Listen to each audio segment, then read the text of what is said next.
herniation of the content through the umbilicus. நார்மலாக அம்பிளிக்கஸ் வந்து close ஆகிடும். சில சமயம் க்ளோஸ் ஆகலைன்னா அது வழியாக அப்டாமினல் வயிற்றில் இருக்கும் வயிற்று, இறப்பை, குடல் ஏதாவது ஒன்று உள்ளே வரும்.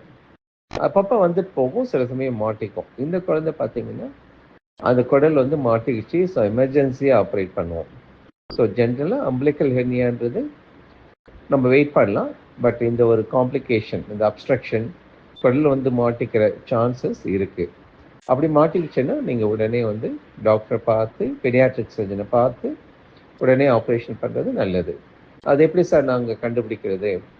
எங்களுக்கு எப்படி தெரியும் இந்த மாதிரி அப்ஸ்ட்ரக்ஷன் வருது? பொதுவாக வெயிட் பண்ணுங்க அப்படின்னு தானே சொல்கிறாங்க. அப்படின்னா இப்போ வந்து அந்த குடல் வந்து வந்துட்டு போகுது இல்லையா, அது உங்களுக்கு தெரியும். அப்பப்போ உப்பும் அப்புறம் குறைஞ்சிடும். சில சமயம் உப்புனது அப்படியே இருக்கும். அப்படி அப்போ பார்த்தீங்கன்னா குழந்தை வந்து அழுவோம், எனக்கு வயிற்று வலிக்குது அப்படின்னு இருக்கும். தொட்டு பார்த்தீங்கன்னா வலிக்கும். அப்புறம் வயிறு கொஞ்சம் பெருசாகும், வாந்தி இருக்கும். இதெல்லாம் வர்றதுக்கு முன்னாடி இல்லைன்னா வந்த பிறகு வந்த உடனே வந்து ஒரு பீடியாட்ரிக்ஸ் இதில் பார்த்தீங்கன்னா நல்லபடியாக ஆப்ரேஷன் பண்ணி சக்ஸஸ்ஃபுல்லாக பண்ணிடுவாங்க.